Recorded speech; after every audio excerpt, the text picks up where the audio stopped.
தோழர் வணக்கம். இந்த போராட்டம் ஏன் முக்கியம்னு நினைக்கிறீங்க? மாணவர்கள் ஏன் இங்க வரணும் அப்படின்னு நினைக்கிறீங்க? உங்களுக்கு கும்பகர்ணன் தெரியுமா? ஆ. கும்பகர்ணன் தூங்கிட்டான்னா, அவன் முன்னாடி எவ்வளோ கலவரம் நடந்தாலும் எந்திரிக்க மாட்டானா. வரலாறு அந்த புராண இதிகாசங்கள் இருக்கு. ஓகே. நாம கும்பகர்ணன பார்த்ததில்ல. ஆனா நான் இப்போ ஒரு கும்பகர்ணன பார்க்குறேன். அந்த கும்பகர்ணன் யாருன்னா, நரேந்திர மோடி. ஓகே. டெல்லியில அவ்வளோ பெரிய கலவரம் நடந்தது. அவ்வளோ அட்டாக் நடக்குது, புரூட்டாலிட்டி நடக்குது. அவர் அதுக்கெல்லாம் எந்த பதிலும் சொல்லல. அ நேத்து நைட்டு திடீர்னு 12:30 மணிக்கு எந்திரிச்சு, ஓகே. நான் ஒரு ஃபாஸ்ட் டாக் வச்சிருக்கிறேன். அந்த டாக்ல எல்லாமே சரியாயிடும்னு பேசுற கும்பகர்ணன் எந்திரிக்கிறதுக்கு இந்தியா முழுக்க மாணவர்கள் அடி வாங்க வேண்டிய நிலைமை ஆயிப்போச்சு. அப்போ இந்த போராட்டம் ஏன் அவசியம் அப்படின்னா, டெல்லி ஜந்தர் மந்தர்ல மாணவர்கள் எதுக்காக போராடுறாங்க? நீட் பேப்பர்ல கொஸ்டின் பேப்பர் லீக் ஆயிருக்கு. நீட் தேர்வே ஒரு தேவையற்ற ஒரு தேர்வு. அது ஒரு மாணவர்களை வடிகட்டக்கூடிய ஒரு விஷயமா இருக்கு. அப்ப அந்த தேர்வு தொடர்ந்து முறைகேடு நடந்துனே இருக்கு. ஒரு டைம் 2 டைம் கிடையாது. தொடர்ந்து நடந்துகிட்டே இருக்கு. என்டிஏ நடத்தக்கூடிய 14 வகையான தேர்வுகள்ல 189 முறை கொஸ்டின் பேப்பர் லீக் ஆயிருக்கு. அப்ப அது யார் பொறுப்பேத்துக்கிறது?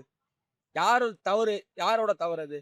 ஒரு டைம் நடந்தா ஒருத்தன் லீக் பண்ணிட்டான்னு சொல்லலாம். எப்படி இவ்ளோ கலவரம் போயிட்டு இருக்கும்போது கூட, சோசியாலஜில நெட் எக்ஸாம் யுஜிசியோட நெட் எக்ஸாம் இதே என்டிஏ நடத்துற சோசியாலஜி அது கொஸ்டின் பேப்பரே கிடையாது. முழுக்க முழுக்க டிஜிட்டல் எக்ஸாம். அது லீக் ஆகுது. அப்ப இதுக்கு பொறுப்பேற்க வேண்டியவர் யாரு? கல்வி அமைச்சர். அவர் பதவி விலகணும்னு மாணவர்கள் போராடுறாங்க. இதே கருத்தை தான் எஸ்எஃப்ஐ, டிஒஎஃப்ஐ அங்க அந்த போராட்டத்துல ஒரு பகுதியா இருந்து போராடிக்கிட்டு இருக்கோம். எஸ்எஃப்ஐயோட அகில இந்திய தலைவர் அங்க இருந்தாரு. உண்ணாவிரதம் இருந்தாங்க. எங்களுடைய ஐஷி கோஷ் அவங்க உண்ணாவிரதம் இருந்தாங்க. போராட்டம் தொடர்ந்து நடந்துட்டு இருக்கு. அங்க என்ன ஆதரவு கொடுக்குறோம் ஜந்தர் மந்தர்லயோ அதே ஆதரவை இங்க இது சென்னையின் ஜந்தர் மந்தர் என்று நாங்கள் பெயர் வைத்து இந்த ஆதரவை கொடுத்து அதே போன்ற போராட்டத்தை நடத்த முயற்சி செய்யறோம். தமிழ்நாட்டில் இருக்கக்கூடிய எல்லா ஸ்டூடெண்ட்ஸுக்கும் யூத்தும் எல்லாருமே இந்த போராட்டத்துக்கு வரணும். இங்க எந்த பொலிட்டிக்கல் டிஃபரன்சஸையும் பார்க்க வேண்டாம். இங்க எல்லாரும் வாங்க, உங்களோட நிலைப்பாடை பேசுங்க. ஒரு பிரச்சனையும் கிடையாது. இது யாருக்கு எதிராங்கிறதுல நாங்க தெளிவா இருக்கோம். இந்த போராட்டம் ஒன்றிய அரசாங்கத்துக்கு எதிராக, குறிப்பாக இந்த கொஸ்டின் பேப்பர் லீக்குக்கு அக்கௌண்டபிலிட்டி எடுத்துக்கொண்டு தர்மேந்திர பிரதான் பதவி விலகணுங்கிற கோரிக்கை.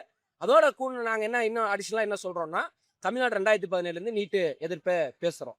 எஸ்எஃப்ஐ இன்னைக்கு கூட திமுக ஒரு வீடியோ போட்டிருக்காங்க. அந்த வீடியோல போராட்டத்துக்கு பயன்படுத்துற புகைப்படம் எல்லாமே எஸ்எஃப்ஐ நாங்க நடத்தின புகைப்படம். அதான் டிஆர்பி ராஜா ஷேர் பண்ணியிருக்காரு. எம்கே ஸ்டாலின் அதை போட்டு பேன் நீட்டுலாம் போட்டிருக்காரு. ஆனா போராட்டம் நடத்துனது நாங்க தான். 2017 நாங்க போராட்டம் நடத்திட்டு இருக்கிறோம். சரிங்களா? அப்ப இந்த போராட்டத்துக்கு நாங்க எல்லா யூத்தையும் கூப்பிடுறோம்னா, டைஃபி எஸ்எஃப்ஐயோட இணைஞ்சோம்னா, இந்த வாய்ப்பை பயன்படுத்தி கொண்டு இந்தியா முழுவதும் போராட பயன்படுத்தி கொண்டு தமிழ்நாட்டில் நம்ம நீட்டு விலக்கை போராடி பெற முடியும். அதனால எல்லாரும் வாங்கன்னு சொல்றேன். இன்னும் கூட நான் சொல்றேன் என்னன்னா, தமிழ்நாடு என்கின்ற கருத்து இப்போ திமுகக்கையும் தாவேக்காக்கு என்ன கருத்து வேறுபாடுகள் இருக்கலாம், ஆளுங்கட்சி எதிர்கட்சி நிறைய சண்டை போகலாம். அது தப்பு கிடையாது, அவங்க போடணும். ஆனா தமிழ்நாடுங்கிற கருத்துல ஒன்றிணைஞ்சு எங்க மேடைக்கு வாங்க, 2 பேர் உட்காருங்க, தமிழ்நாடா போராடலாம் நாங்க கூப்பிடுறோம். அதுதான் இந்த போராட்டத்துடைய மையமான நோக்கம். எல்லாரையும் ஒருங்கிணைக்கணும் தமிழ்நாட்டு நலனுக்காக. அதே மாரி இப்ப இந்த எலக்ஷன் ரிசல்ட் அப்படிங்கிறது ஒரு பெரிய மாற்றத்தை நோக்கி நகர்ந்திருக்குன்னு நெறைய பேர் பேசியிருக்கிறாங்க. ஆனா, முன்னாடி இருந்த ஆட்சியாளர்களும், இப்ப இருந்த ஆட்சியாளர்களும் எந்த விதத்திலயும் சளைச்சது இல்லங்கிறத இந்த போராட்டத்த ஒடுக்குமுறையில காட்டியிருக்கிறாங்க. அத பத்தின சின்ன கருத்து ஏதாவது? 2017 போராடுறேன்னு சொன்னா, 2017 நாங்க போராடும்போது எங்க மீது வழக்கு பதிவு போட்டிருக்கு. இன்ன வரைக்கும் வழக்கு நடத்திட்டு இருக்கோம். எதிர எம்கே ஸ்டாலின் அவங்க வரும்போது என்ன சொன்னாங்க, நீட் உதயநிதி சொன்னார்ல, நீட் ஒழிக்க என்கிட்ட ரகசியம் இருக்கு. இந்த ரகசியம் என்னன்னு கடைசி வரைக்கும் அவரும் சொல்லல, அது நடக்கவும் இல்லைன்னு வச்சுக்கோங்க. ஆனா அவர் என்ன சொன்னாரு, நீட்டுக்காக போராட மீது போட்ட வழக்கை திரும்ப பெறுவோம். நாங்கள் வழக்கை எத்தனை வழக்கு போட்டிருக்காங்க எல்லா டீட்டெயிலும் கொடுத்துருக்கோம். ஆனா பல வழக்குகள் இன்னுமே தள்ளுபடி பண்ணல. அவங்களும் அதே நிலைப்பாடு தான். எம்கே ஸ்டாலின் முதல்வராக இருக்கும்போது நீட் போராட்டம் நாங்கள் நடத்திருக்கோம். அப்பவும் வழக்கு பதிவு பண்ணியிருக்காங்க. இப்போ 3 நாளா நாங்க போராடுறோம். திரு முதல்வர் விஜய் அவர்கள் முதல்வராக இருக்காரு. எங்க மேல 3 வழக்குகள் 3 போராட்டத்திலையும் தமிழ்நாடு முழுக்க போராடின எல்லா இடத்துலையும் வழக்குகள் பதிவு செய்யப்பட்டிருக்கு. எங்க மேல தாக்குதல் நடந்திருக்கு. போராடுறதுக்கே அனுமதி இந்த ராஜரத்னம் ஸ்டேடியம் கொடுங்கன்னு நாங்கள் போராடணும். இந்த இடத்துல 2 நாளைக்கு முன்னாடி முந்தா நேற்று எங்களை கைது பண்ணி கூட்டு போனோம், குண்டு கட்டா பேட்ச் இல்லாம. அப்ப என்னன்னா, நீட்டு எதிர்ப்பு என்பது அரசு ஒரு முடிவா இருக்கு. அது எப்படி எடுக்க போறாங்க? இப்போ பார்லிமெண்ட்ல போய் பில்லு பேசி இதுக்கெல்லாம் ஒரு ஸ்ட்ராங்கான மக்கள் போராட்டம் வேணும். அதான் எஸ்எஃப்ஐ அப்ப இருந்து டிமாண்ட் பண்றோம். ஏன்னா நீங்க சொல்லி எல்லாருமே ஃபெயிலியர். எடப்பாடி சொன்னாரு ஃபெயிலியர், எம்கே ஸ்டாலின் சொன்னாரு ஃபெயிலியர். இப்போ விஜய் 60 நாள் 70 நாள் ஆகுது.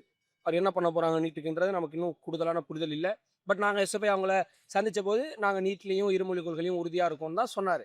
அப்போ இந்த போராட்டம் யாருக்கு வலு சேர்க்கும்? தமிழ்நாடு அரசுக்கு வலு சேர்க்கும். அதனால வாங்கன்னு நமக்கு